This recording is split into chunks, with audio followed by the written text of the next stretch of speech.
Então, pessoal, boa noite. É um prazer estar aqui com vocês, tá? Fico muito feliz em passar essa aula, escrever é uma das coisas que eu mais sou apaixonada na vida. Então, estar aqui trazendo esse conteúdo para vocês é muito gratificante, tá? Meu nome é Jaqueline, eu sou assessora da Controladoria Geral do município. Eu atuo com sistemas de integridade do município. Sou advogada, professora, sou sócia da LJ Soluções em Integridade Corporativa e a minha especialidade é em compliance pela Universidade da Pensilvânia e pela Fundação Dom Cabral.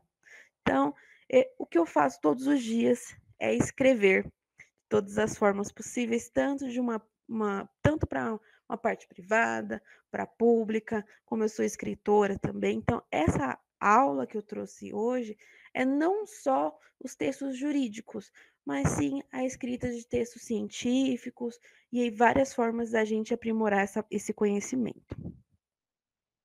Então, eu já começo aqui trazendo a diferença de uma linguagem, né, de uma escrita formal e uma escrita informal. Então, essa diferenciação vai ser muito importante na diferenciação da nossa linguagem, no tom e no propósito dessa comunicação. Então, na escrita formal, é uma escrita que a gente, como profissional, é que usamos. Então, é contextos profissionais, acadêmicos, institucionais, doutrinários, jurisprudenciais, não tem gírias, dificilmente tem abreviações e expressões coloquiais. Já a informal é utilizado em situações mais descontraídas, conversa entre amigos, familiares, em ambientes que não exigem tanta formalidade. Vai permitir o uso de gírias, de expressões regionais, uma estrutura mais livre e mais diversificada. Então, é muito importante que a gente tenha esse pensamento, porque, infelizmente, a gente tem a linguagem informal muito no nosso dia a dia. E às vezes, quando vamos colocar no papel, acaba transparecendo. A linguagem formal, ela não é uma linguagem que precisa ser, de certa forma, que exclua as pessoas. Nós podemos escrever, ter uma escrita formal, mas que tenha um nível de clareza para todo mundo, sem aquele monte de juridiquês, sem aquele escritos muito grande em latim, né? Eu não sei, eu já peguei uma vez uma petição que eram 3 páginas escritas em latim. Então eu fiquei, gente, mas qual é a necessidade disso? Né? Não está se baseando só numa escrita formal, num texto profissional.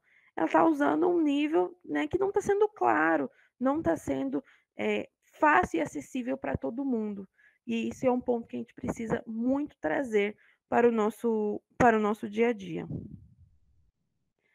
E dentro desses contextos, nós precisamos pensar nas variações linguísticas, que são as diferentes formas que a língua tem no Brasil. A gente fala que existe vários Brasis dentro do Brasil, são diversos fatores sociais, regionais e históricos que transformam a nossa língua em algo super dinâmico.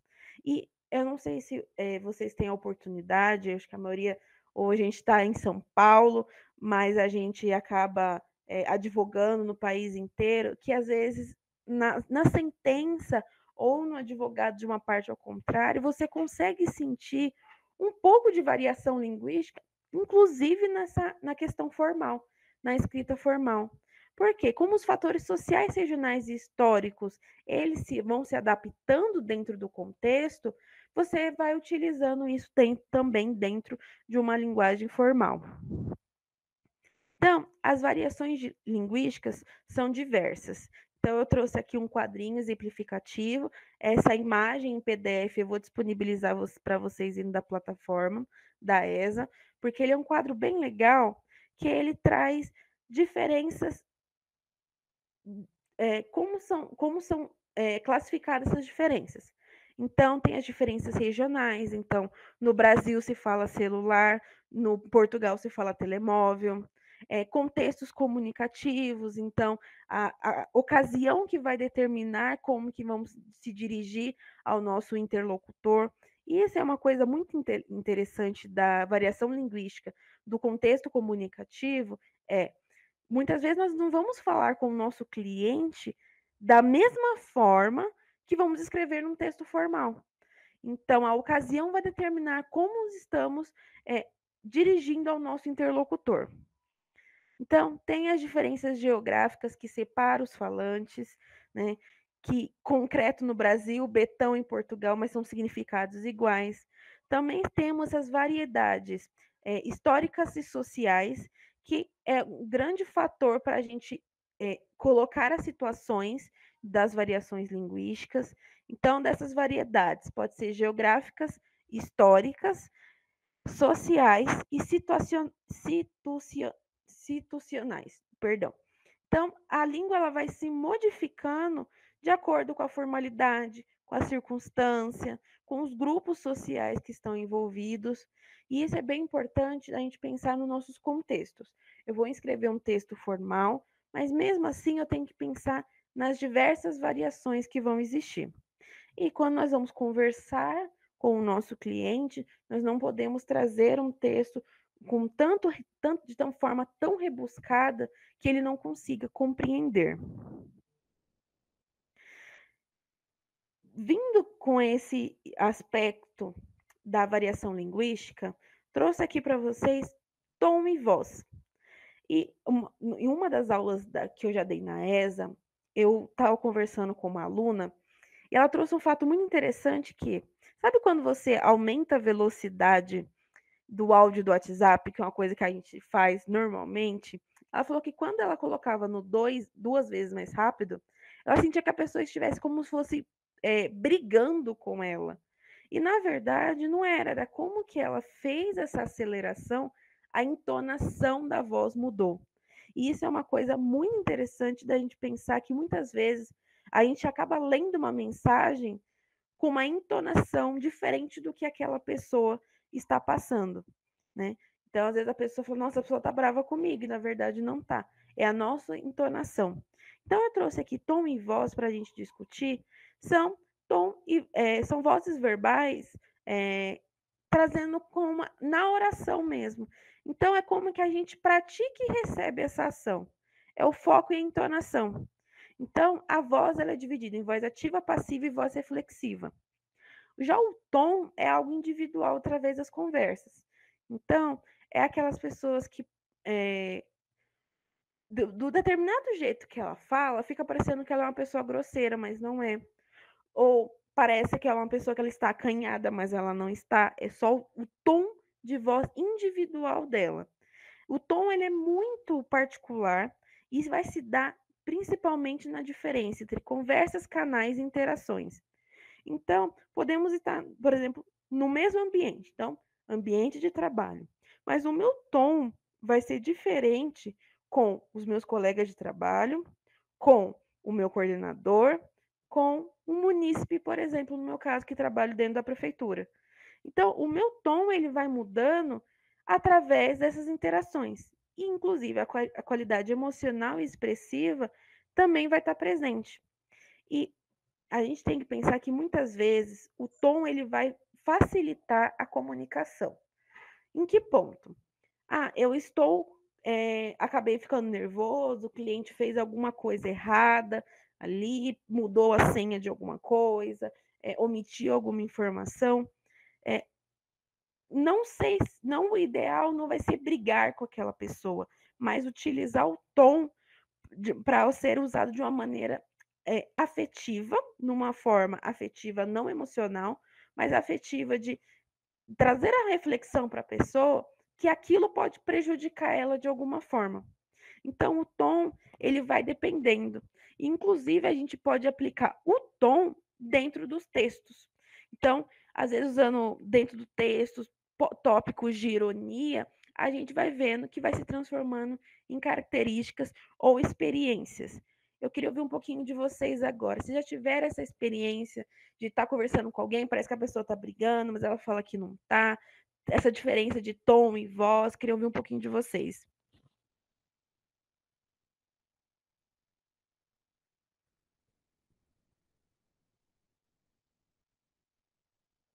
Ninguém?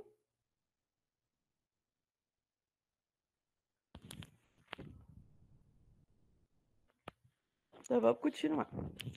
O tom pode ser formal, objetivo, jornalístico, persuasivo, entusiasta, reservado e fantástico. Então a gente precisa sempre trazer o tom. Sabe como vocês vão saber? Sabe o tom jornalístico? É aquele tom quando a pessoa já vem com uma fofoca. É o melhor tom, quando a pessoa chega, nossa, nem te conto. E ela já começa com um tom informativo. Então, o tom, ele tem que ser bem individualizado e trazer para essas interações. As vozes verbais, né, que eu falei, que é a forma que se apresenta dentro das orações, se divide em 3 fases: voz ativa, passiva e reflexiva. Então, a voz ativa é o sujeito que pratica a ação, ou seja, é quem está executando. Então, por exemplo, o rapaz ouve a moça do rádio, ele está praticando a ação de ouvir. A voz passiva é o sujeito que sofreu a ação. A moça é ouvida pelo rapaz do rádio.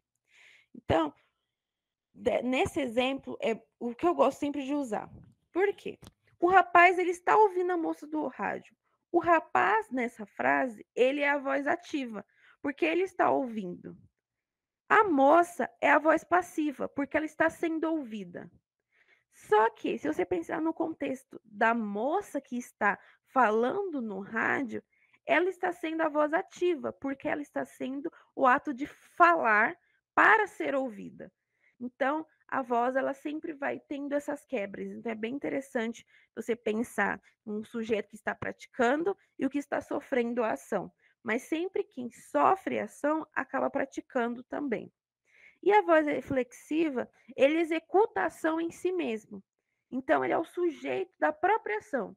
Então, ele penteou a si mesmo ou ele se penteou. A ação é sobre ele. Então, a forma como se apresenta na oração é muito importante para a gente organizar um texto. Então, quem é que sofreu aquela ação? Quem é que estava naquela ação ou que executou a ação em si mesmo? Então, eu trouxe essa parte de introdução para vocês, para a gente conseguir se aprofundar mais nos tipos de textos, para a gente conseguir utilizar essa parte das vozes e tom e variações linguísticas a partir desses textos. Então, redação dissertativa. Então, ele é o gênero textual mais abrangente. Então, ele tem o objetivo de apresentar e desenvolver uma ideia ou ponto de vista sobre determinado tema, para que seja uma estrutura lógica e organizada. Então, é utilizada introdução, desenvolvimento e conclusão. Redação dissertativa é o que mais fazemos, é a famosa redação do Enem, é a redação que foi que a gente aprendeu a desenvolver a escrita, e o objetivo dela mesmo é fazer esse desenvolvimento de ideias, né. Então, muitas vezes as pessoas me perguntam, através dos textos que eu publico no Jota, como que você começou a escrever? E eu não tinha o domínio de escrita de artigo científico da parte jurídica, quando eu comecei a faculdade, mas eu tinha da redação dissertativa. Então eu comecei a realizar esses pontos através da redação dissertativa. Começar a entender a introdução, desenvolvimento e conclusão, que eles precisam estar alinhados para que eu consiga passar essa ideia ao leitor. Então, a introdução, que é o momento que se apresenta o tema a ser discutido, situando os leitores sobre o assunto e propondo tese ou opinião. O que é importante na introdução? A introdução eu considero que é uma das partes mais importantes do texto, pois é ali que o leitor ele vai ficar interessado em continuar a leitura. Quem nunca pegou um texto ou algum artigo que nos primeiros parágrafos aquilo já se tornou chato, não foi atrativo e você abandona, né. A introdução ela precisa ali, um momento de além de se apresentar o tema, deixar a pessoa com vontade de ler o desenvolvimento. O desenvolvimento é a exposição dos argumentos que vão sustentar a tese. Então, apresentando essa introdução. Com essa introdução, a gente pode conter 2 ou mais parágrafos, pode ser dedicados a argumentos específicos. Então, eu acho bem interessante a parte do desenvolvimento, porque o desenvolvimento a gente pode trazer muito para a nossa vida jurídica. É o expor os argumentos que sustentam aquela tese apresentada. Então, é muito importante que no desenvolvimento a gente consiga organizar as ideias e fazer os argumentos específicos baseados naquela ideia. Então, às vezes, a gente vai pegar, no nosso caso, uma petição, um recurso, muitas vezes até uma sentença, que ela começa a desenvolver, mas ela não consegue fechar o raciocínio dentro do desenvolvimento. A gente tem que lembrar que os desenvolvimentos eles precisam ser fechados. Ou seja, se eu estou desenvolvendo um parágrafo falando sobre um argumento específico, eu tenho que finalizar dentro daquele parágrafo. Ou em parágrafo seguinte, se for uma explicação longa, para não ficar um texto muito grande. Mas o que, que eu digo? Não usar a conclusão para fechar o raciocínio, porque a conclusão ela só vai retomar a sua tese inicial, ela vai reafirmar o seu ponto de vista. Então, a conclusão ela deve ser coerente com o seu desenvolvimento. Então, você não pode criar uma conclusão que ela é contra tudo aquilo que você falou, mas que você consiga fechar o seu argumento e trazer talvez soluções ou reflexões. Então, muitas vezes, no nosso caso, a gente usa ali a conclusão nos pedidos. Então, nos pedidos, a gente retoma uma tese inicial, a gente reafirma um ponto de vista, né, através dos argumentos. Então, é sempre importante, quando a gente for fazer uma redação dissertativa, não deixe para finalizar o seu desenvolvimento através da conclusão. O desenvolvimento ele tem que ser fechado dentro do período do desenvolvimento, para que a conclusão você realmente faça essa parte concluir, realmente retomar as teses, trazer informações não novas, mas informações que sustentem o que você desenvolveu.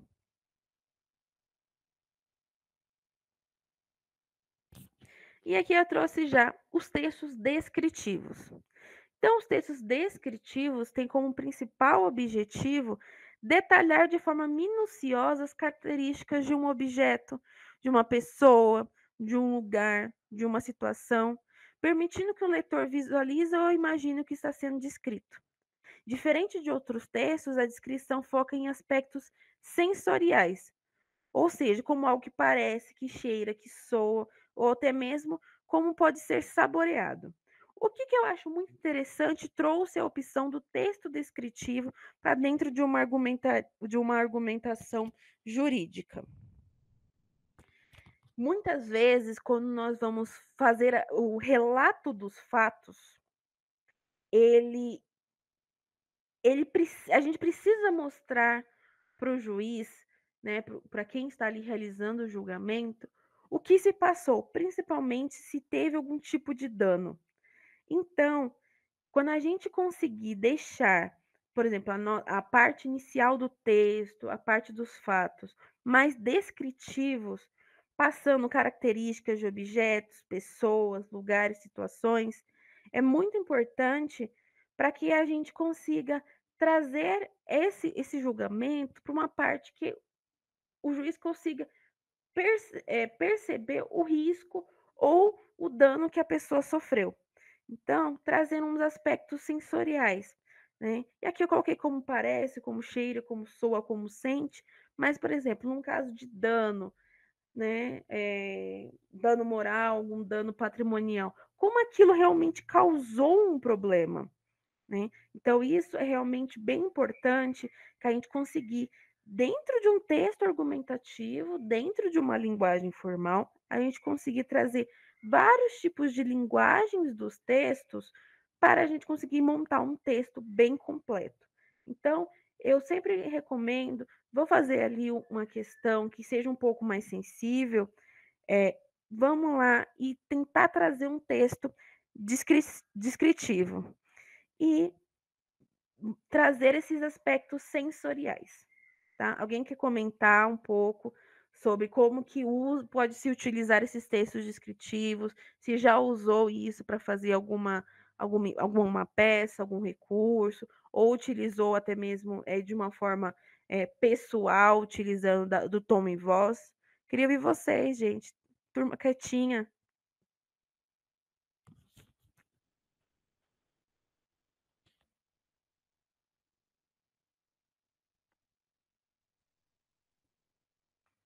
Tem um texto. Oi. Oi. Tem um texto do Gonçalves Dias que é espetacular, que o ritmo do poema reflete a tensão da execução lá dos canibais, né? Então é interessante essa questão da entonação poética também, que se relaciona com essa colocação que você propôs.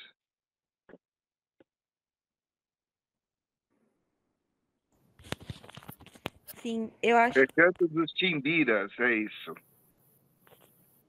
já fica aí como dica, pessoal. Eu acho muito importante a gente trazer uma parte humanizada para dentro do nosso trabalho, né? E aí eu digo humanizada e não uma parte emotiva ou emocional. Porque quando o cliente nos procura, ele está ali sofrendo uma dor. Tanto de ser, eu preciso entrar com uma ação, eu preciso responder uma ação. Então, a gente pode utilizar, através da nossa escrita, trazer esses mesmos sentimentos que aquela pessoa está sentindo para um texto que o juiz possa ter essa empatia. Tem eu não vou lembrar onde foi esse caso, mas eu sei que foi num JEC, e eu também não vou lembrar o ano, mas eu lembro muito bem do texto. Eu vou ver se eu acho a sentença e disponibilizo para vocês. Mas ficou bem conhecida, que é uma sentença onde o juiz ele fez para que aquela pessoa conseguisse entender. Se eu não me engano, era um marceneiro, era um senhor muito simples, e ele tinha comprado um celular, o celular tinha dado defeito, a loja não quis ressarcir. Então, o que acontece? O, o, o juiz, na hora que ele fez a sentença, ele utilizou palavras nada jurídicas. Todas as palavras normais. De olha, eu entendo que o senhor tem razão, desta forma eu vou pedir para a loja te dar outro celular, vou pedir para que ele possa te restituir, já que o senhor ficou um tempo sem trabalhar. Então ele utilizou, inclusive, um texto descritivo, porque ele permitiu o leitor a sentir que estava sendo atendido o seu pedido. Então ele usou um texto formal, porque teve toda ali sua formalidade, não foi usado gírias, mas foi utilizado palavras, vamos dizer assim, normais e do dia a dia. Eu vou pegar para vocês e vou disponibilizar no portal da ESA, porque é uma sentença muito interessante. Porque ele fala como se estivesse conversando numa mesa de café com a pessoa. E você consegue sentir que realmente o juiz, durante toda a instrução processual, ele pôde observar todas as características daquela pessoa para que, na sentença, ele jogasse também da mesma forma que aquela pessoa conversasse. Né? O importante é que aquela pessoa entendesse a sentença e seus direitos. Então, eu vou disponibilizar para vocês, espero que vocês consigam ler ou procurar. Mas, assim, é uma sentença muito legal. Eu acho que o nosso Não quis judiciário misturar os deveria leite. usar muito mais disso. Oi, boa noite. Alguém abriu o microfone, né? Que eu dei um ouvidinho. Professora, Oi. aqui eu estou atuando em um caso em que é criminal, né? E a gente sempre utiliza imagens, né? Assim, nesse caso, por exemplo, houve arrombamento, invasão no domicílio do réu, então a gente conseguiu colocar esses recortes da porta amassada, de todo esse contexto ali, só para deixar, né, evidente essa situação. Acredito que reforça muito, né, o argumento que a gente está utilizando e querer passar, né, para o juiz, né? Para ele ver com os próprios olhos como é que ficou a casa, a porta, assim, sabe? Eu acho que uma maneira muito boa, né? Eu acredito que seja uma descrição real do fato, né? Sim, exatamente. Concordo. E, e hoje, quando se traz imagens, é muito mais fácil a pessoa já olhar e pensar, nossa, do que às vezes a gente descrever com detalhes, né? Eu peguei Sim, um caso que foi um acidente de moto e a seguradora falou assim: não, mas não foi, não teve grandes perdas, não teve grandes danos. E aí eu anexei a imagem no processo, inclusive o juiz em sentença falou que era impossível falar que não tinha danos à moto. E a moto estava totalmente retorcida, uma moto que era nova e deu perda total. Então foi muito interessante de observar que a foto ela serviu para sensibilizar o juiz de que realmente teve ali um problema, era uma pessoa simples que precisava de ajuda. Era uma pessoa que realmente procurou o judiciário como última saída. Então, as fotos, textos descritivos, vídeos, né, colocando ali o link ou o QR Code, é muito importante para que a gente consiga trazer esses aspectos sensoriais para dentro do processo. E aqui é o nosso texto narrativo. Ele vai relatar sequência de eventos, reais ou fictícios, e uma história a ser contada. Ele envolve a apresentação de personagens, acontecimento, tempo, espaço e um enredo que conecta esses elementos. O objetivo é levar o leitor a acompanhar o desenvolvimento de uma ação ou situação. Então, a estrutura do texto narrativo: introdução, desenvolvimento, clímax e desfecho. Ah, mas como que eu vou usar isso dentro do ambiente jurídico? Você também consegue usar o texto narrativo com o texto descritivo da mesma forma, juntos. Por quê? Vamos pensar. O texto narrativo, ele vai relatar uma sequência de eventos. Você vai contar uma história. Então, ali você vai ter que apresentar quem são os personagens, então trazer quem é aquela vítima, muitas vezes, quem é aquela pessoa, o que aconteceu, quando que aconteceu, em que ambiente, todo o enredo, conectar esses elementos. Então, dentro da conexão desses elementos, você consegue trazer um texto descritivo, trazendo não só o leitor acompanhar o desenvolvimento da ação, mas sentir a ação e a situação.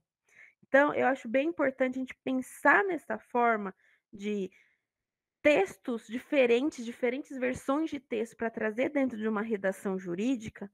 Por quê? Se você pensar, juízes, eles já reclamam de petições que têm muitas páginas, porque eles falam que não tem tempo para ler. Se eles pegam um caso ou uma petição que ela está engessada, ela tem várias travas, ela não flui, provavelmente ele não vai ler, ele vai pedir para o estagiário ler e fazer ali a decisão. Então é muito importante que a gente consiga trazer vários elementos e muitas vezes facilitar o entendimento trazendo esses elementos. Então, é bem importante quando a gente traz essa sequência de eventos para que seja um texto que tenha uma estrutura lógica. Eu já peguei uma inicial, ia fazer uma contestação, que na inicial você não conseguia entender o tempo e o espaço que estava acontecendo, porque era muita gente envolvida com muito tempo de dano, então ele não tinha uma especificação de quando começou, não tinha por quanto tempo estava, falava, tinha verbos no passado, verbos no presente, então você não conseguia se entender em que momento que você estava. Então, isso dificulta até para nós, né, que estamos ali escrevendo, que estamos fazendo por exemplo, no meu caso era uma contestação, a entender o que eu estava fazendo, o que estava passando. E se eu tive essa dificuldade, imagina um juiz que tem 1000 casos para ver por dia. Então, é sempre importante fazer essa sequência de eventos e leia, né, que se é a história que você está contando, porque é a história de alguém, se está organizado, se você consegue entender esse tempo, esse espaço, o enredo que está conectando, se as pessoas estão ali fazendo parte dos elementos. Então, a ação é do João, você começa a falar da Maria, a Maria não tem nada a ver com o elemento, ela não se conecta ali no espaço-tempo. Então, é muito importante a gente montar sempre essa estrutura: introdução, desenvolvimento, clímax e desfecho.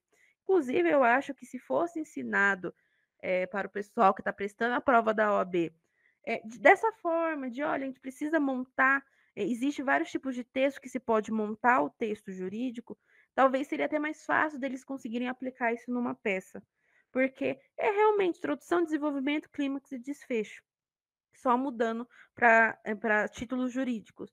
Mas os textos, as formações textuais são diversas que a gente consegue trazer aqui para o nosso entendimento. Professora? Claro. Oi. É interessante isso que foi dito agora, porque a falta de uma clareza, né, traz até uma afetação ao princípio da ampla defesa, no caso, né, de alguém que está fazendo uma defesa ali, uma contestação, e do contraditório. Você não consegue entender a petição inicial, né, nesse exemplo que foi dado, e você pode, na verdade, prejudicar o processo inteiro, né? Então é isso que eu entendi. Isso mesmo. Que a gente pensa que isso é não julgando os colegas, né? Eu acho que cada um tem a sua história, o mundo jurídico ele é muito grande, mas a gente sempre precisa pensar que do outro lado também vai ter um colega advogado. A gente precisa pensar, né? Por isso eu falo que eu vivo num mundo utópico, que seria tudo perfeito, mas que o colega que ele está atuando pela parte contrária, ele não é meu inimigo. Ele foi contratado da mesma forma que eu. Então, por que a gente não pode fazer um processo que ele vai andar de forma célere e organizada? Porque a gente sabe, chegou uma inicial. Se o juiz ler, ele também não entende nada, ele vai pedir para voltar. Não vai atrasar muito mais do que você já fazer certinho? E a gente, numa contestação que não consegue entender nada, e realmente ela acaba com o princípio da ampla defesa, porque como que eu vou defender uma coisa que eu não estou nem entendendo o contexto principal? Eu não estou entendendo o enredo. Pode ser que eu faça uma defesa e quando eu lancei a contestação, tipo, depois que foi se organizando os fatos, falou, putz, eu esqueci de determinada coisa dentro da contestação, ou, nossa, eu não tinha entendido que essa parte é sobre isso, e realmente a gente pode trazer muitos problemas quando a gente não organiza o texto.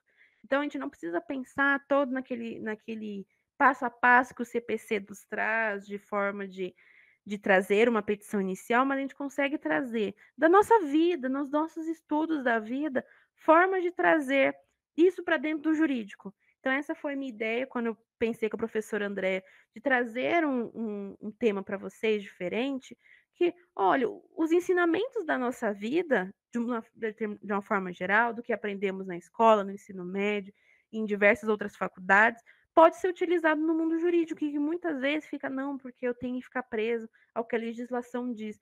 Não, muitas vezes o conhecimento que já temos pode transformar numa advocacia muito fluida, muito eficaz e principalmente eficiente, né? Então, assim, é fazer esse desenvolvimento, esse enredo de forma certinha, para que consiga chegar de fácil acesso para todos os lados para o processo. Vocês têm que lembrar que o processo não é eu que estou entrando, mas tem um monte de gente, tem servidores, juízes, advogados, que eles precisam entender pelo menos o que está sendo falado. E aqui eu trouxe os textos expositivos, que ele é bem diferente, né? É um texto que, ao contrário do narrativo, que conta uma história, o expositivo ele busca expor informações de forma clara, objetiva e imparcial. O texto expositivo pode ser usado em alguns tipos de ações, por exemplo, uma ação coletiva. Então, são algumas ações que você tem o objetivo principal informar o que está acontecendo, né? Por quê? Se você pensar em informar, esclarecer ou explicar determinado assunto, não é sua função dentro de um processo, mas dependendo se você tiver um recurso extraordinário que você tem que o seu objetivo principal é informar, porque é um processo que tem que chegar ao STF. Então, os textos expositivos eles são mais mais polidos. Eles são utilizados de algumas formas diferenciadas. Então, por exemplo, os textos expositivos. Tem o texto de definição. Então, ele vai explicar o conceito de um termo. Né? A gente vai utilizar o conceito de um termo dentro de uma petição inicial, de um recurso, numa primeira instância? Dificilmente, só se fosse um termo assim muito específico. Comparação. Analisa semelhanças e diferenças entre dois ou mais elementos. Dá para trazer? Dá. Então, a gente consegue trazer um texto expositivo no desenvolvimento, né? Na parte da parte do direito. Por quê? A gente consegue, por exemplo, vou analisar artigos, eu posso analisar os fatos de uma forma geral, né, o que foi apresentado, o que seria a realidade. Eu posso apresentar jurisprudências, diferenças e semelhanças do que foi decidido, o que foi julgado. E o texto expositivo, ele é mais um texto utilizado dentro do desenvolvimento, porque aqui a gente pode trazer numeração, que é informação de forma de lista, explicação, onde vai esclarecer como funciona ou acontece alguma coisa. Causa e consequências mostra a relação entre os fatores que provocaram determinado efeito ou resultado. Então, dentro dos diversos tipos dos textos expositivos, a gente ali consegue trazer alguns tópicos para o nosso mundo. Então, na comparação, analisar as semelhanças e diferenças a gente consegue trazer. Causas e consequências, mostrar o que aconteceu, qual que foi a consequência disso, informando, esclarecendo aquele determinado assunto de uma forma um pouco mais aprofundada. Então, não são todos os tipos de ações que a gente consegue utilizar um texto expositivo pelo seu objetivo principal de informar, mas dependendo da ação, se for uma ação coletiva, um recurso extraordinário, consegue sim trazendo por causa desses objetivos de informar. Ficou claro? Não sei se ficou um pouco confuso. Oi, boa noite. Boa noite.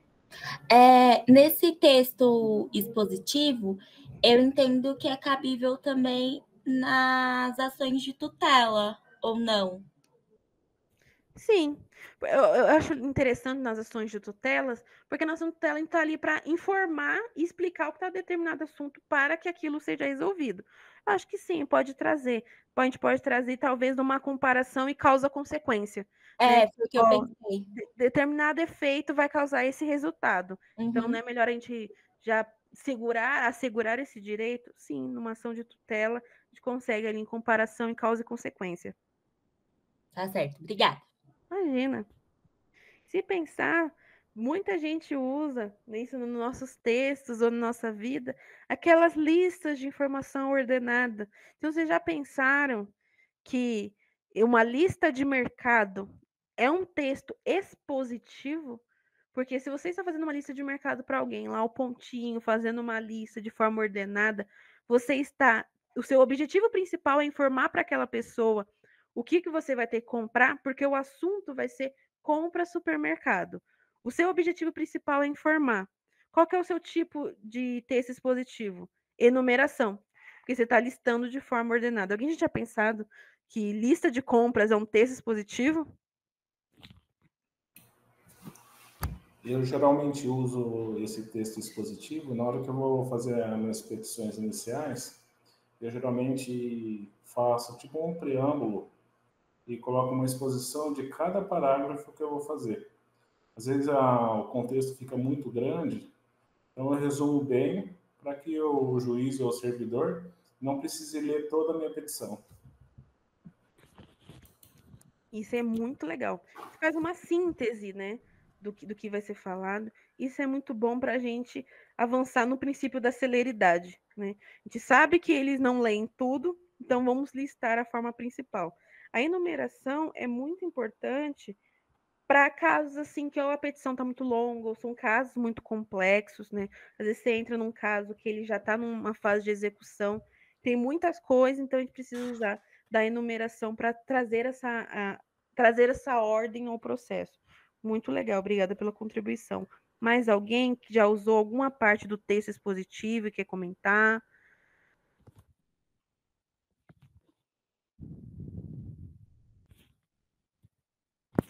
Pronto, vamos seguindo então, pessoal. E aqui eu trouxe... Alguém? Não? A importância dos textos jurídicos processuais. Então, os textos processuais são fundamentais para a gente atuar no nosso contexto jurídico, né? Eles formalizam as etapas do processo. Então, eles vão servir como ferramenta de comunicação entre as partes e o judiciário, né? Então, ele vai garantir direitos e deveres que sejam claramente expressos para que não tenha nenhum problema durante o processo. Então, esses exemplos vão incluir petições iniciais, contestações, recursos, decisões judiciais. Então, todos são redigidos com base em normas processuais que vão orientar o processo. Então, por que eu trouxe essa parte falando dessa importância? É muito importante a gente fazer as nossas peças para a gente conseguir fazer um bom andamento processual, mas a gente consegue facilitar através de utilizar outros tipos de formas de escrita para que isso possam ser uma base processual boa. A gente tem que pensar, isso é uma pesquisa, depois eu vou recomendar um livro, que ele é um livro chamado De Acesso à Justiça, do professor Irapuan Santana, não sei se vocês já leram, já ouviram falar. Tem uma pesquisa, foi a pesquisa do doutorado dele, que fala sobre as questões de litigância, né? Os brasileiros são considerados grandes litigantes, mas na verdade quem são é o próprio judiciário. Então a gente tem ações de caixa, de previdência, esses sim são as grandes pessoas que fazem o mundo jurídico ali está sempre se movimentando. Mas tem uma parte da pesquisa que eu achei bem interessante, vocês vão entender o porquê que eu estou fazendo essa ligação, é que pessoas com menos condições, baseadas de se não me engano, 2 salários mínimos, elas suportam mais prejuízos para não precisar entrar no judiciário. Então, as pessoas hoje elas não confiam no judiciário. Né? Hoje as pessoas elas estão numa fase até de desconfiar da gente como profissionais. Não sei se vocês têm essa coisa de estar em algum lugar e falar assim, ai, advogado é tudo picareta, advogado não presta. Eu fico, gente, mas por que que as pessoas estão tendo essa visão? E, na verdade, elas estão tendo essa visão a partir do Poder Judiciário. Então, se a gente conseguir, através do nosso trabalho, fazer um caso célere, e eu sei que muitas vezes não tem a ver conosco, né? O judiciário está abarrotado, mas a gente consegue pensar de formas de facilitar e que sejam claramente expressos o que precisamos para ver se o processo ele se torna menos complexo. E por que eu trouxe essas pessoas que suportam mais prejuízos? Normalmente pessoas de baixa renda, elas preferem suportar mais prejuízos do que ela saber que ela pode ficar anos ali passando dentro do poder judiciário e talvez não ganhando. Talvez ali ela vai passar e aí o prejuízo dela só vai aumentando. Então, esse livro eu recomendo, é muito bom, porque ele traz essa pesquisa e a gente consegue analisar como a busca pela justiça das pessoas, elas estão sendo descaracterizadas. Então, elas preferem fazer acordo, mesmo que elas saiam no prejuízo do acordo, só para não entrar, só para não precisar seguir dentro de um processo judicial. Tá?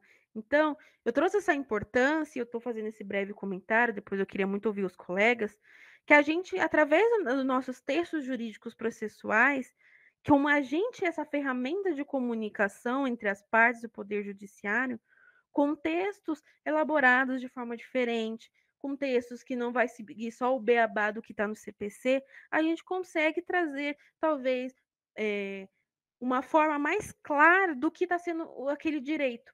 E muitas vezes, esse processo aqui, infelizmente, a gente sabe que o judiciário é uma coisa muito doida. Esse processo ele parece ser mais fácil. Eu vou julgar ele primeiro. Por mais que eles tenham toda uma esteira dentro do sistema, eles conseguem fazer essa remediação. Então, eu acho importante a gente trazer, através dos nossos textos, esses direitos e deveres um pouco mais claros. E eu queria ouvir de vocês, como vocês sentem os clientes de vocês chegam desacreditados, eles chegam desmotivados? Alguém já chegou a ler essa pesquisa, que é muito legal? Queria ouvir um pouquinho de vocês.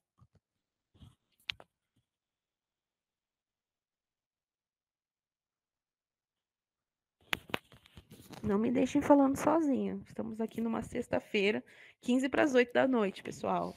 Sei que Eu achei Perdão, desculpa. Eu achei muito interessante, esse ponto que você tocou sobre a descrença da sociedade realmente do poder judiciário de realmente conseguir resolver a causa.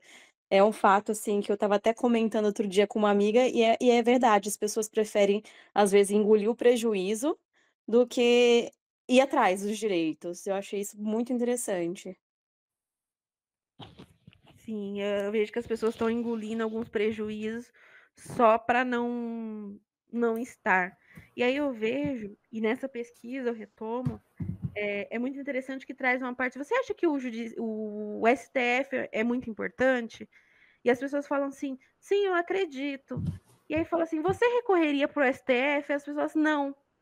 Então as pessoas já têm a visão, tipo, nossa, é muito importante, mas eu sei que demora tanto que eu prefiro não utilizar desse processo, dessa artimanha, desse fator processual. Então, eu recomendo esse livro para quem quer entender um pouco o fator social e psicológico dentro dos processos.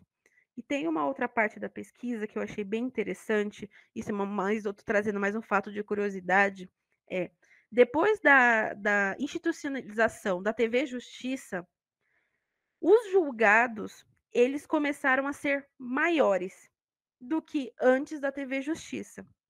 Por quê? E isso foi conversado com os próprios ministros.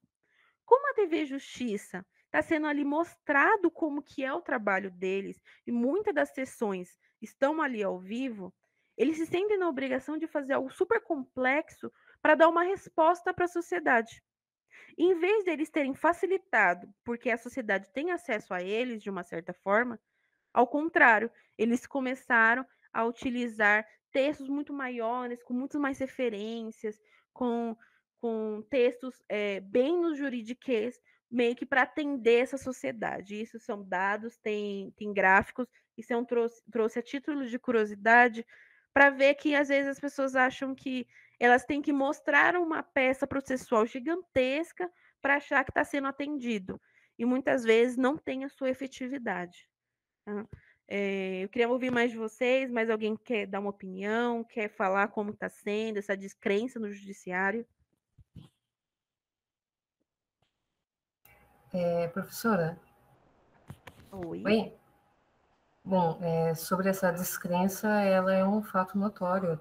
Todos nós, né, enfrentamos todos os dias as queixas dos clientes. Quem é que é colega de advogado ou estagiário, enfim, ou servidor mesmo, né, não sei.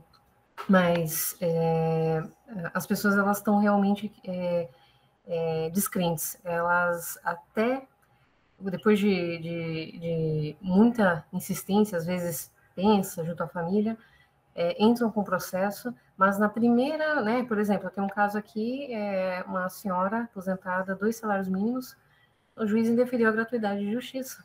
Só que o texto, você percebe que não é um texto do magistrado, né, não sei se seria aí já do estagiário ou de algum assessor, mas indeferiu porque ela tinha, passou 8 mil na conta dela em 3 meses. Óbvio, é a aposentadoria dela. Eu vou ter que agravar por conta disso, né?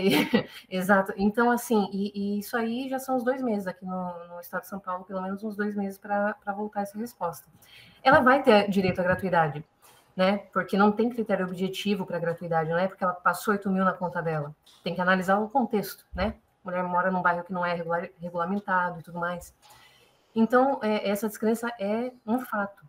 As pessoas, mas a gente tenta se manter na coerência, né? E estudando, como todos os colegas aqui, para tentar reverter isso.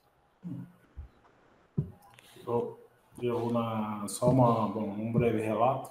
Eu acho que com relação à gratuidade hoje, com o ato normativo que o CNJ expediu recentemente, acho que vai ficar muito mais difícil o acesso à justiça. por tanto requisito muito subjetivo que foi incluído naquele ato normativo. Eu trabalho na esfera bancária, acredito muito que vai prejudicar muito o acesso à justiça. Obrigado, colega, pela dica. E aí é incrível que a gente só pensa que estão dificultando as coisas em vez de estar facilitando.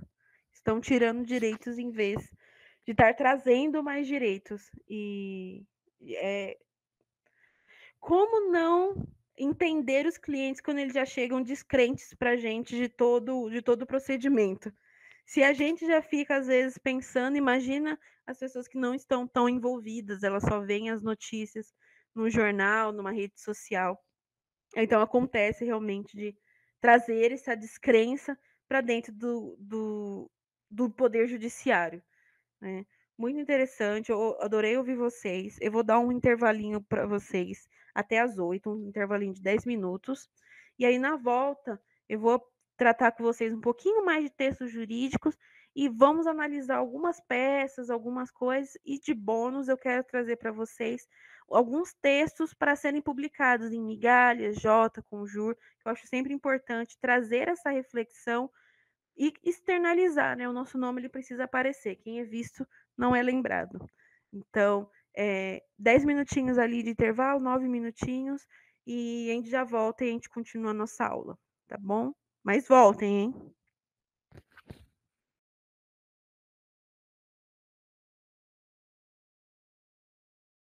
Aqui.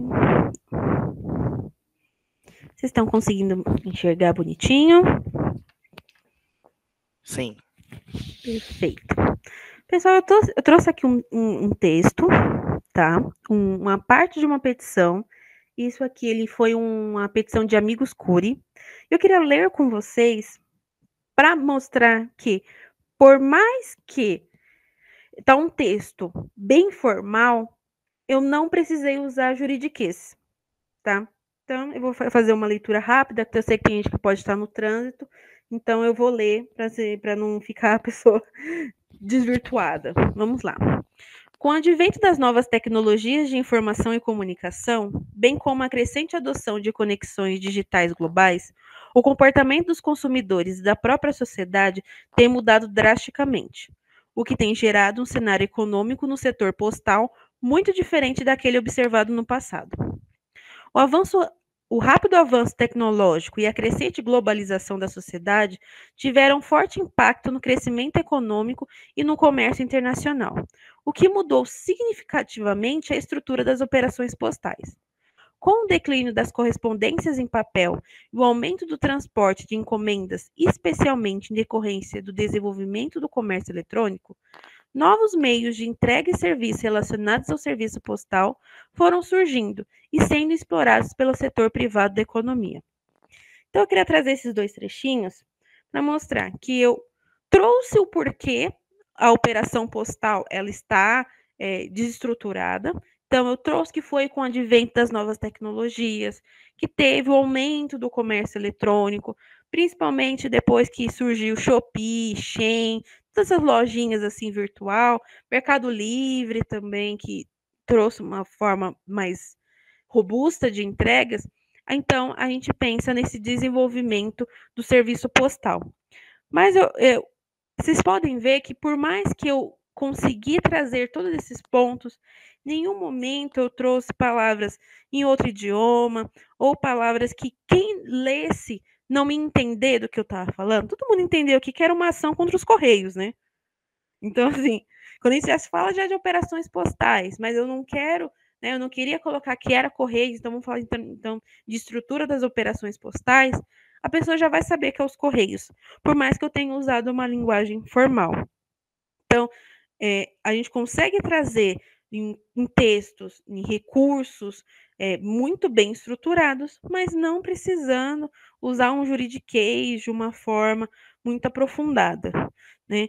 Alguém quer fazer um comentário sobre esse parágrafo? Eu não gostei, poderia ter melhorado. O que vocês acharam? Já chegaram assim, em algum caso que precisava ser mais rebuscado, mas vocês conseguiram trazer um processo bem estruturado, mas sem usar palavras difíceis, queria ouvir um pouquinho de vocês.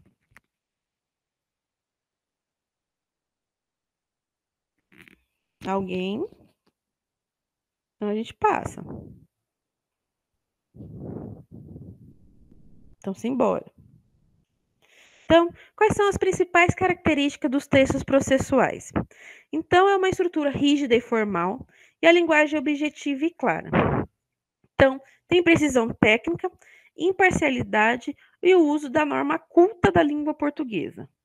Esse uso da norma culta, as pessoas interpretam como dificultar ao máximo a leitura.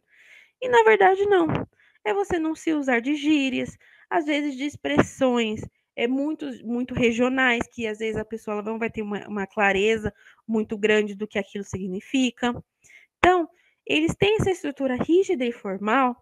É rígida porque a gente segue um padrão de escrita formal, porque se utiliza realmente a formalidade, mas nada disso vai excluir a formas de textos que podemos trazer.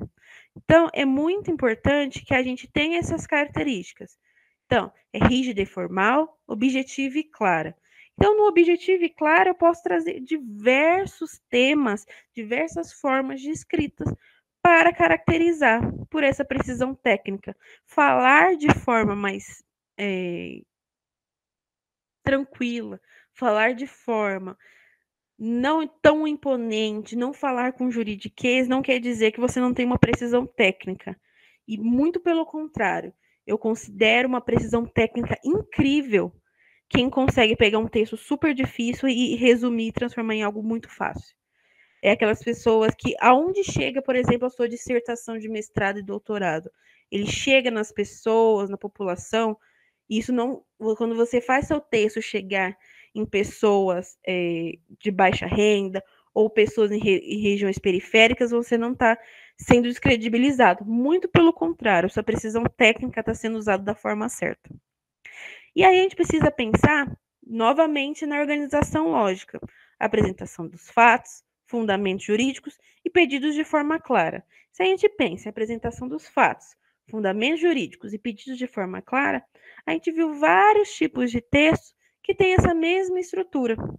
Então, claro que cada processo ele vai ter a sua cada fase do processo vai ter sua padronização, alguns têm os ritos definidos pela legislação, mas as principais características de um texto processual é ser claro, é ser objetivo, né? Não tem aquela necessidade de fazer petições longas, intermináveis. Não, vamos facilitar, vamos ser objetivos claros, vamos trazer uma precisão e vamos fazer que a fase processual ela corra muito mais rápido e muito mais fácil. Então, quais são os cuidados que precisa ter com a redação processual? Fundamentação jurídica, tomar muito cuidado. A objetividade dos argumentos e clareza na exposição dos fatos. E quando eu coloco cuidados, é cuidado com o chat GPT. Pode usar? Pode. É uma ferramenta incrível. Chat GPT, Gemini, esse monte de inteligência artificial que está surgindo. Mas leia o que a inteligência artificial fez. Eu já vi várias petições que é nítido que foi a inteligência artificial que fez. E muitas vezes a gente acaba vendo notícias também por exemplo, no Jota, no Migalhas, que é tão na cara que a inteligência artificial que é uma jurisprudência inventada, é uma legislação inventada.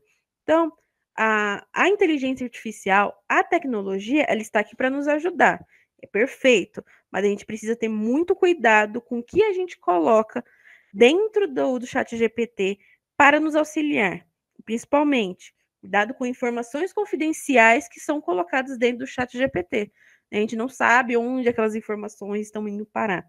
Então, um cuidado com a redação processual hoje, que talvez não se falava antigamente, é a inteligência artificial. Né? Leia se realmente, veja se ele não está inventando algum fato. Então, a melhor coisa, né, que até eu vi um especialista falando, é você faz sua petição. Você acha que precisa melhorar, você pega aquele pedaço e fala assim, melhorar texto. Porque ele não vai mudar sua fundamentação. Muitas vezes ele só vai dar melhorada, vai tirar certas palavras, vai organizar, trazer sinônimos. Então, é bem importante a gente ter esse cuidado com essa redação processual. E aqui eu continuo que qualquer erro ou ambiguidade pode comprometer a compreensão do juiz ou prejudicar a defesa da parte. Então, muitas vezes, erro pode ser tanto por nós, pela inteligência artificial, ambiguidade, a pessoa não consegue narrar os fatos direito, fica uma coisa muito confusa e prejudica todo um processo, né, toda uma sociedade.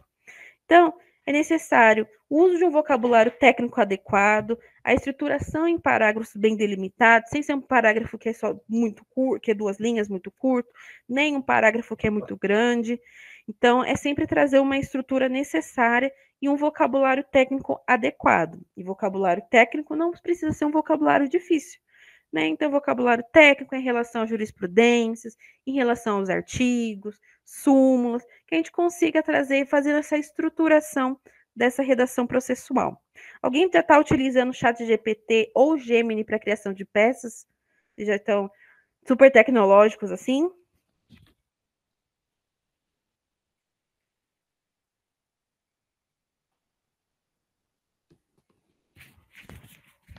Ninguém?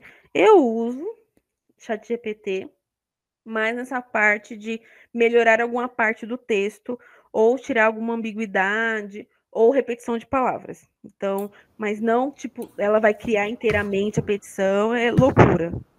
Tá? Eu vou dar um adendo. Eu, de vez em quando, eu uso, né? Na verdade, eu estou fazendo um curso mais especializado em inteligência artificial.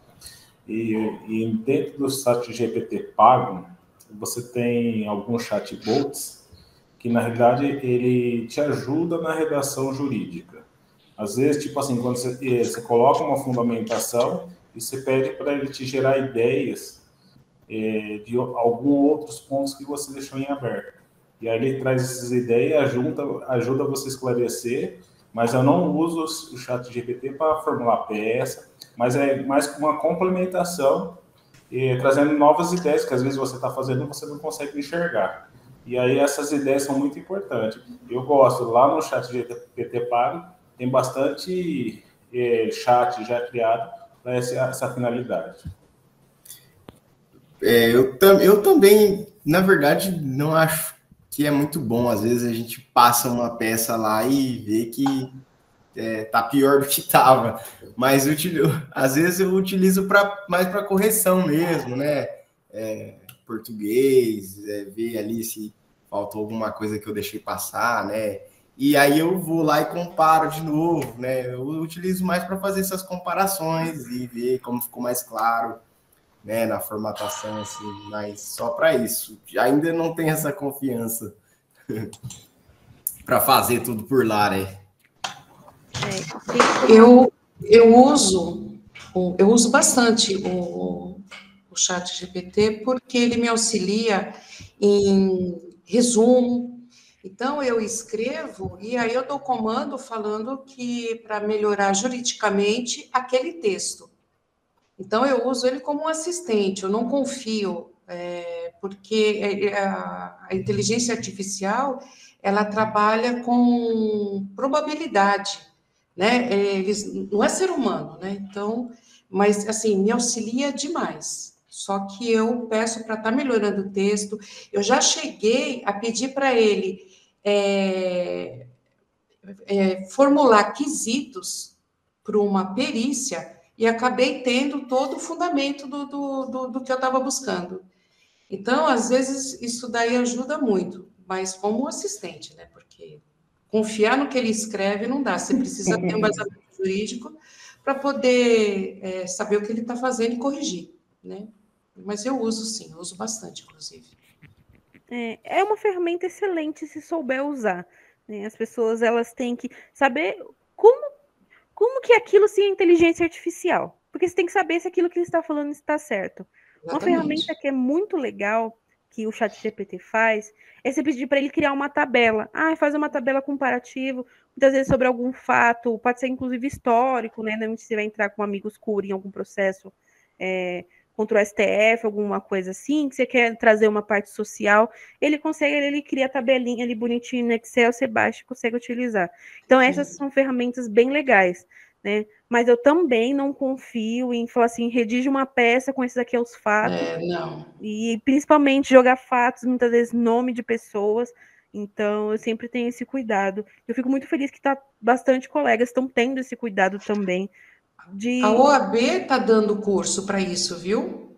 Com a Tribe. Foi maravilhoso o curso, aliás, ainda está tendo, porque depois disso eles continuaram, o acesso até dia 31.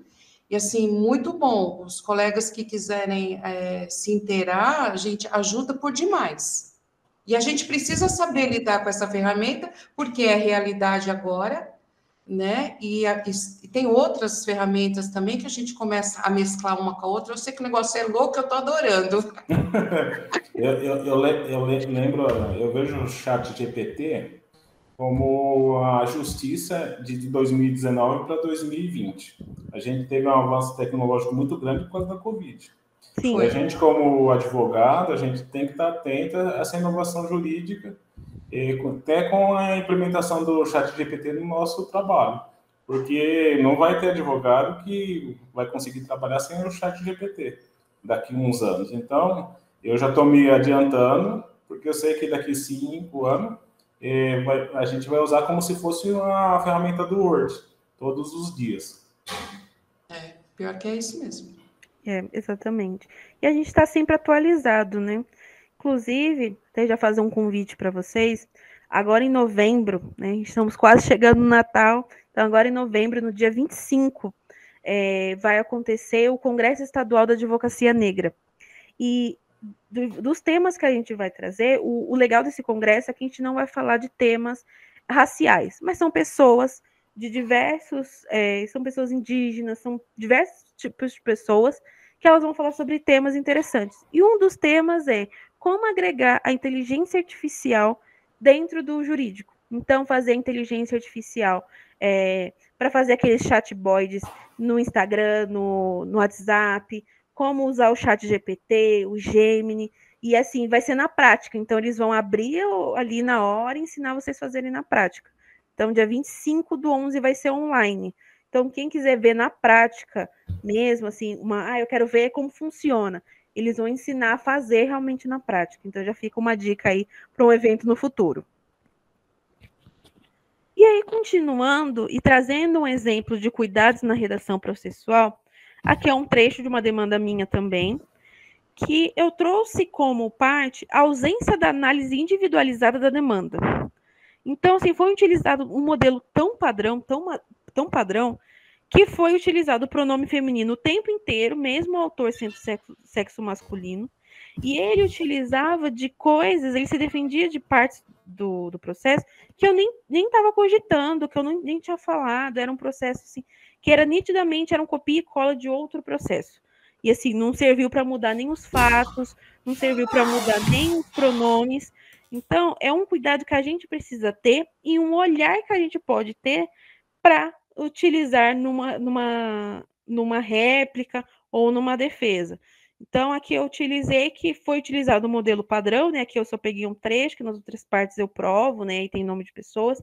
E eu provo, são 15 pontos que foi colocado que eu não tinha colocado na demanda, não fazia sentido, não era nem o que a pessoa estava pedindo, não era nem da mesma. Isso aqui era contra um banco, então, assim, não era nem sobre aquilo que eu estava falando. Então, a gente precisa pensar nessa análise individualizada e é um cuidado que a gente precisa ter na nossa redação. Usar o modelo, ótimo, pega de um para outro, porque são ações parecidas. Mas dá uma olhada, né, os pronomes, se os fatos fazem sentido, por mais que sejam parecidos, às vezes nem tudo vai ser igual. E é um cuidado que a gente precisa ter na redação. Tanto da gente ter para o próximo, né, da gente fazer a redação, como a gente observar como que está a redação do nosso colega, que a gente pode utilizar como uma arma de defesa. Tá bom? Professora? Claro, oi? Isso acontece muito dessa questão de modelo, padrão? Eu não sei aqui os colegas, mas eu trabalho em escritório contencioso massificado. Então, acaba tendo esse vício de petição, e às vezes eu pego o caso que é anterior ao advogado que nem está mais no escritório, algo assim, E acontece exatamente isso. Tá falando de uma coisa que não tem nada a ver. A petição era um pedido e na contestação foi feito aquele copia e cola e só jogou lá. E quando você vai ver, já está no recurso, não tem mais o que fazer. Não tem mais como consertar. Mas acontece bastante nesse escritório massificado. E aí a gente pensa que é um problema, a gente entende como funciona o escritório massificado, é um caos, mas a gente precisa pensar que o processo ele precisa ter uma particularidade, né? Ele precisa ter um apreço daquela parte. E uma coisa que eu trouxe aqui, que eu usei na minha peça, foi que, além deles usarem o modelo genérico, eles não fizeram nem a identificação correta das partes. Eles não sabiam nem com quem estavam falando. E eu peguei também uma outra ação, que esse era contra uma empresa de fornecimento de energia, que ela falava que era o tempo todo falando que era uma residência na sua defesa, sendo que o caso estava sendo contra uma empresa. Então eles nem estavam lendo, nem tinham lido a inicial, eles estavam pegando qualquer genérico lá que estava reclamando e jogaram. Então é sempre importante a gente também dar analisada, porque a gente, né, falar para o juiz, olha, ele não está nem prestando atenção no que ele está fazendo, ele não fez uma análise, ele está fazendo de qualquer jeito, ele está negligenciando um princípio da individualização da demanda.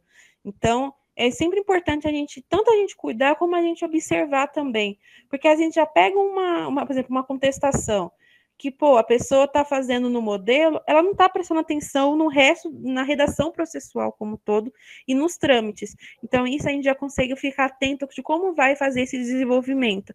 A gente vai acabar lendo com um pouco mais de atenção para a gente conseguir pegar esses furos e mostrar. E aí, uma vez eu ouvi de uma colega, mas por que eu vou expor outro advogado? Eu falo, mas não é expor o outro advogado, porque eu não estou falando que foi fulano que fez. Estou falando assim, olha, a peça que ele apresentou é um modelo genérico. Muitas vezes, quem até assina as petições, às vezes o dono da escritório, não foi ele que fez, né? Foi uma outra pessoa. Mas a gente precisa utilizar que as peças, né, o transcurso do processo, ele precisa ser feito com rigor exigido pelas demandas judiciais, né? Não dá para fazer de uma forma displicente, eu quero só cumprir um prazo aqui, faz de qualquer jeito. Então, precisa se observar. É muito interessante também observar o escritório onde a pessoa está, o assédio onde está, se é num lugar onde teve feriado. Eu tive um problema que era um caso de uma apelação, e aí o advogado da parte, não, porque ela já passou o prazo, e na verdade teve o feriado do aniversário de São Paulo, então não tinha, né, não teve o prazo no dia, ficou para o dia seguinte, e aí ele não quis entender que eu estava em São Paulo, e ainda o juiz ainda deu uma bronca, que é para ele se atentar aonde a parte estava. Então, esses são cuidados, pequenos cuidados que a gente precisa ter em relação à redação processual, que vai ajudando a gente até a melhorar a nossa redação e a gente poder apresentar os erros de redação da outra parte como um ponto a nosso favor. Ô, Jaqueline, eu fui contestar uma ação rescisória que a advogada, ela usou um artigo escrito por um... Aí eu estranhei, porque como a gente já vinha dentro do processo, eu falei, isso aqui não foi ela que escreveu, não. Ela não escreve assim, que a gente conhece. Sim. Aí, joguei no Google, achei o artigo. Aí eu falei, então, a peça dela é um artigo, porque comigo eu não protejo advogado, não. Advogado que não vem com picaretagem, eu tô pouco me lixando. Eu não sou médico é que cobre um outro, né? Aí avisei o autor do artigo, falei, ó, tá usando como se fosse dela, tá? E coloquei no processo. É plágio de um artigo, autor avisado e e-mail que eu enviei com cópia. Eu fiquei possessa. Porque você tem que contestar um tipo de coisa dessa. Eu já contestei o homem que ficou grávido. Eu falava assim, então, né? A autora aqui o autor aqui não fica grávido, pelo menos até onde nós estamos, né? Então, assim, e não é porque foi estagiário, não, é picaretagem mesmo. Sim. né? Estagiário, ele erra pouco, porque o estagiário toma muito cuidado. E todo advogado tem por obrigação, quando tem um estagiário, de fiscalizar. Então, se o estagiário colocou qualquer coisa errada, o erro é dele. Ah, não Sim. foi estagiário. Não foi estagiário porcaria nenhuma, você tem obrigação. É você, o seu nome, você é o advogado.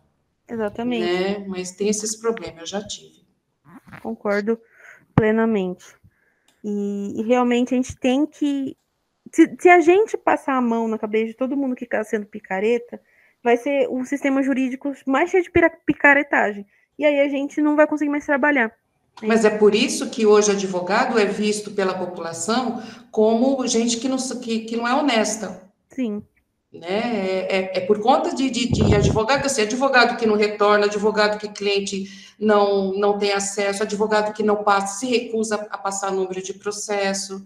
E não é só o judiciário em si, tá? O judiciário está lento. Né? Nossa, você vê, agora a gente tem das 9 às 5, né, no fórum. Eu fui despachar, o juiz só chegava 2 horas da tarde. Eu falei, então, não é por nada não, mas cadê o juiz? Com quem que eu falo? Né? Você fica... Então, o judiciário está ruim? Tá, mas muitos dos advogados não atrapalham muito o andamento. Né? Então, a descrença da população também é por atitudes de alguns advogados. Concordo. E aí cabe a gente também a observar, ser o fiscal do processo. Porque a gente não está como parte, a gente não está sendo ali para trazer um benefício para o nosso cliente de uma forma que for melhor. Então a gente precisa sim ser o fiscal do processo. Ah, se fez errado.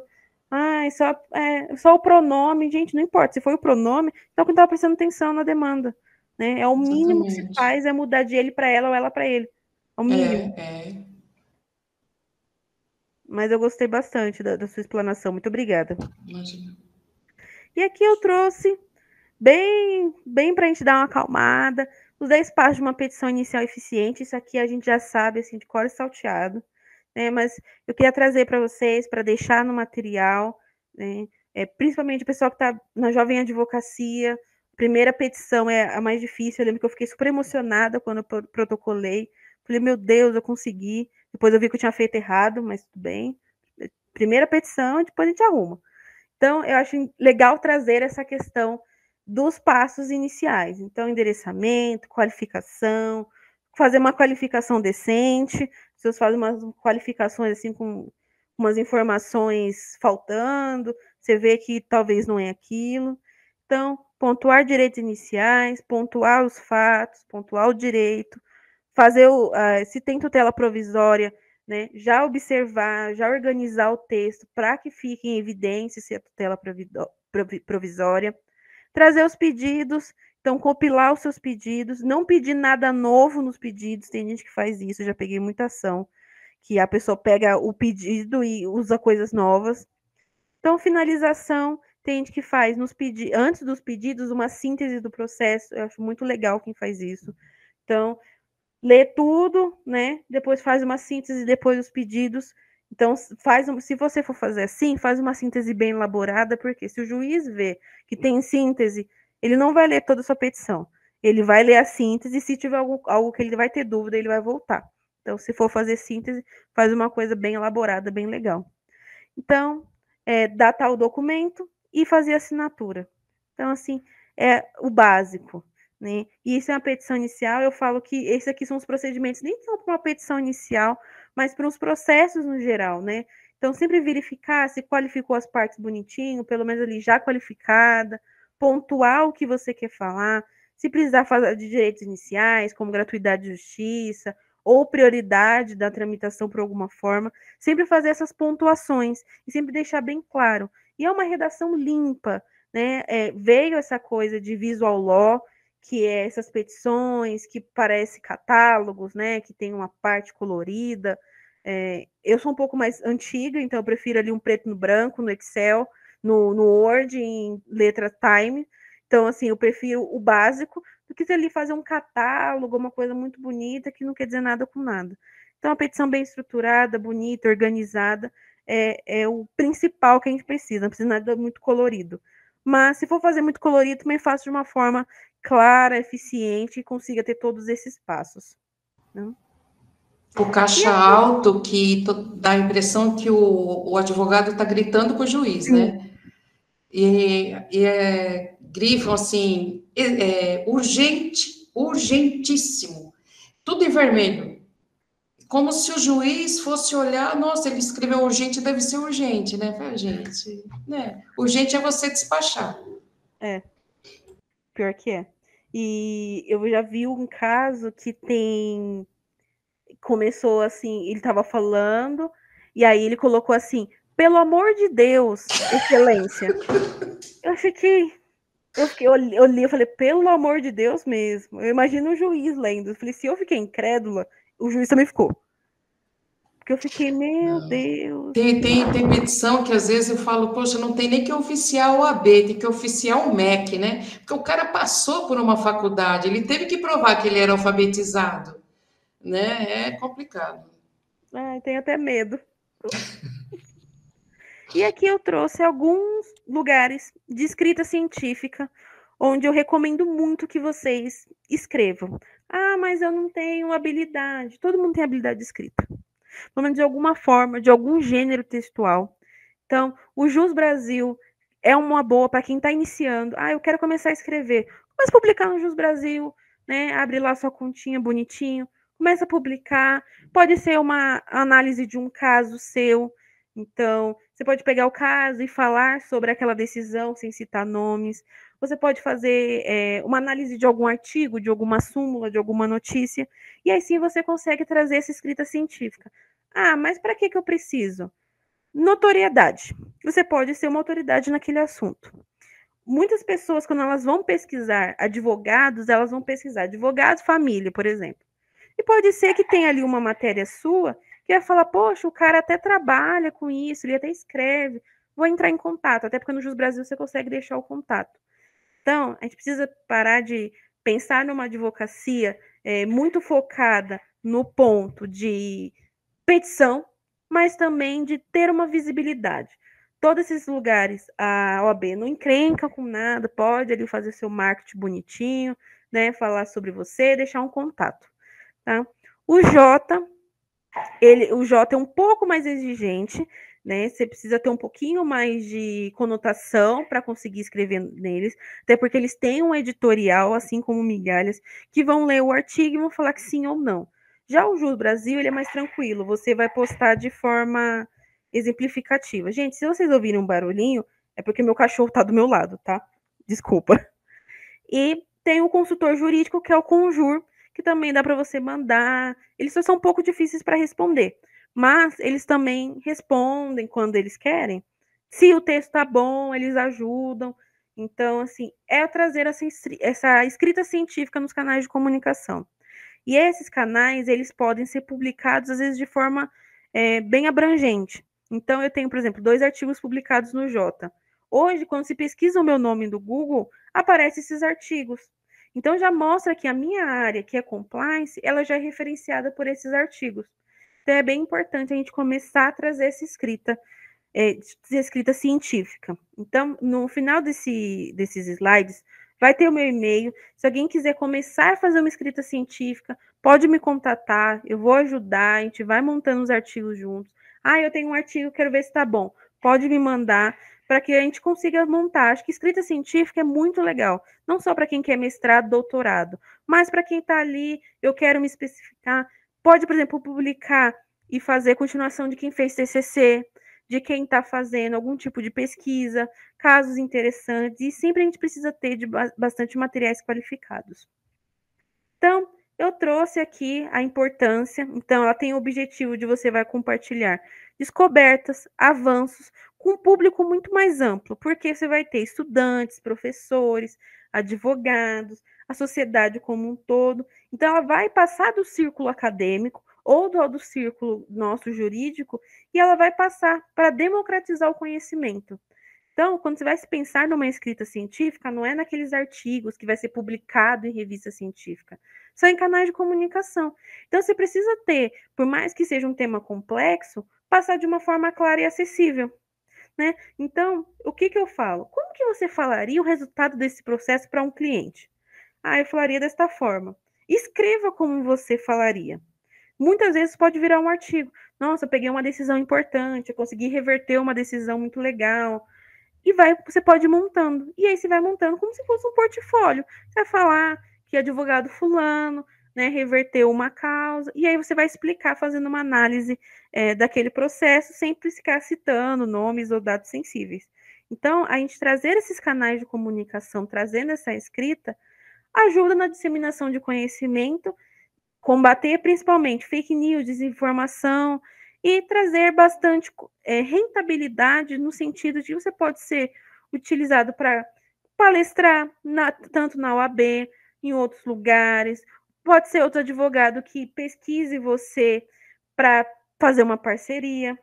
Então, por exemplo, uma coisa que eu uso muito no Jota é para pesquisar pessoas que eu preciso fazer algum tipo de contato para alguma coisa que eu estou estudando, ou algum contato de alguma coisa que eu vou estudar ou que eu já estou escrevendo. Então, muitas vezes, como já vai ter o contato da pessoa ali, nossa, esse artigo que ela escreveu casa muito bem com a ideia que eu estou tendo. Eu vou entrar em contato. Então, é um canal de comunicação. Lembrando, não é um canal para ganhar clientes. É um canal que o cliente vem por decorrência, não é um canal principal. Então, o que eu trouxe aqui como as principais características dessa escrita científica para quem quer começar? Esse aqui eu peguei bem para a introdução, para quem quer fazer os primeiros textos. Clareza, objetividade e precisão. Então, esse é o básico para qualquer escrita. Mas se adaptar ao público-alvo. Por quê? Se eu vou colocar numa escrita científica, numa revista científica, o meu público-alvo é uma banca de mestres e doutores. Eu vou falar de forma mais rebuscada, talvez até com mais juridiquês. Eu vou escrever para o Jus Brasil, para o Jota. Eu sei que pode atingir a sociedade como um todo. Então, o que eu vou fazer? Adaptar o meu público-alvo, talvez para uma linguagem mais acessível. Então, a gente sempre precisa avaliar qual que é o público-alvo, né? E às vezes até o mesmo texto ele pode ter variações. Um texto científico para um livro, para publicar no Jota, para publicar numa revista científica. Então, é sempre importante fazer essa distinção para esse público-alvo.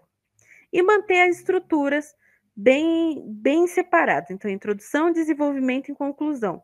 Porque, como é um texto científico, o desenvolvimento ali, você precisa fechar a ideia no desenvolvimento. Então, essas informações, elas vão ter que estar bem fundamentadas e, principalmente, se for usar referências, usa referências confiáveis.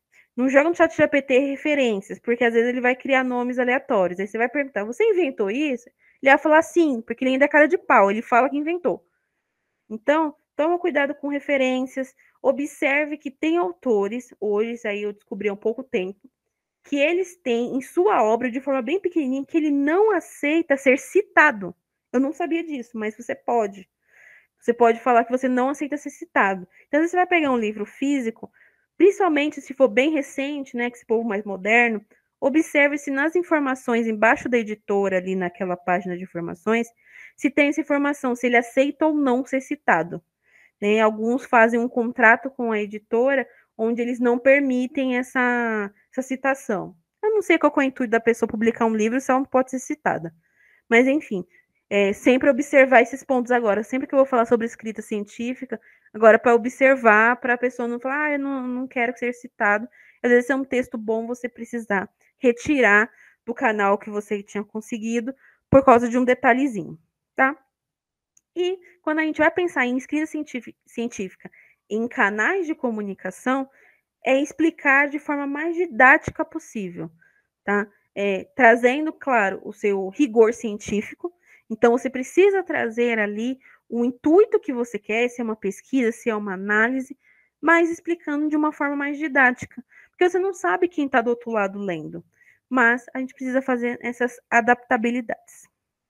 E quais são as estratégias? Para escrever para canais de comunicação, como a internet ela é recheada de informações, a gente precisa ter a retenção da atenção desse leitor. Então, utilize títulos chamativos. que resumam o conteúdo principal, mas não são títulos sensacionalistas. Até coloquei aqui o João Kleber, como para ficar bem gravado na cabeça de vocês. Não são títulos apelativos, sensacionalistas, mas são títulos que você consegue chamar a atenção daquela pessoa. Então, você sabia que é tal coisa, ou fazendo uma análise sobre determinado tema. Então, você já usa o título como uma forma de atrair. Os textos devem ser concisos e organizados em parágrafos curtos, porque se pensar no meio de comunicação, todo mundo lê muito rápido, né? Então as pessoas, hoje todas as plataformas, elas acabaram se tornando uma rede social, então tudo lê muito rápido. Então tem que ser parágrafos curtos, pode ser trazer listas, né? Trazendo ali do texto exemplificativo, pode trazer gráficos se precisar e facilitar a compreensão. Sempre lembrando, se for gráficos próprios, eu criei esse gráfico. Não esquece de colocar ali bem embaixo, bem grudadinho, que é de criação própria. Porque se alguém for recortar para copiar em algum lugar, você tem ali que da onde é esse material, tá? Então é sempre muito importante, porque como as pessoas ainda acham que a internet é terra de ninguém, podem pegar o material dos outros, é sempre importante a gente mesmo resguardar o nosso conteúdo, que foi tão difícil. Então, sempre que for fazer um texto e for utilizar gráfico, ou você for criar algum método de facilitação de conteúdo, sempre coloca ali fonte e criação própria. Para, se você um dia chegar em algum lugar e ver que isso aqui é seu, você pode reclamar, mostrando, olha, eu fui publicado isso aqui e falava que essa é uma criação minha. Tá? E sempre procurar a exatidão das informações. Nesses canais de comunicação, essa escrita científica, você pode oferecer os links das fontes, se você utiliza fontes digitais. Então, é bem legal que as pessoas podem clicar naquela fonte que você viu ou naquela matéria que você achou interessante. E assim você pode ter um engajamento. Com isso, eu vou, por exemplo, vou criar no Jus Brasil como se fosse uma coluna. Aí, uma vez por semana, eu publico um texto lá. Pode ser que advogados, estudantes, professores se engajem com o seu conteúdo e você comece a ter um leitor fiel daquele texto. Tá? Então, quem nunca escreveu, eu nunca pensei nisso, tenta uma vez, é muito gostoso. Isso eu falo assim por questão pessoal. E aí eu trago o meu relato. Eu comecei escrevendo para o Jus Brasil, e aí eu já tive matéria minha que saiu no Estadão, no Jota, e agora estou lançando um livro. Então, essa escrita científica, ela me ajudou e me levou para lugares que eu nunca imaginava que eu ia ter através da minha própria escrita. Então, comece a escrever, mesmo não precisa ser um texto de 15 laudas, não precisa, gente, ali um texto mais curto, e eu fico à disposição de vocês. Tá? Deixa aqui o meu contato, né? Fiz essa aula bem dinâmica para vocês conseguirem ver de várias formas como a gente consegue trazer textos jurídicos diferentes e principalmente como trazer coisas novas, a gente sair do superficial, tá? Então aqui eu estou deixando o meu e-mail, fiquem à vontade, se alguém quiser entrar em contato, mandar um e-mail, mandar um texto para eu ler, ajudar a fazer algumas publicações, precisar ter contatos no Jota, pode me procurar que eu faço esse auxílio. Meu Instagram é meu LinkedIn, fico à disposição de vocês, tá? Aqui debaixo é da Andrea, é a professora de ontem, ela deu bastante dicas de regrinhas de português, dos porquês, foi bem interessante, foi bem legal. E eu terminando aqui, eu quero ouvir de vocês, o que vocês acharam da aula, melhorias, o que vocês querem comentar. Espero que vocês tenham gostado. Foi um prazer estar aqui com vocês. Espero encontrá-los em breve em outras oportunidades, inclusive presencialmente. Tá bom? Quero agradecer tanto a equipe da ESA, a equipe do suporte, que sempre auxiliou a gente, e a todos vocês que estão aqui numa sexta-feira à noite me ouvindo falar sem parar. Espero que vocês tenham gostado. Queria ouvir de vocês o que vocês acharam também.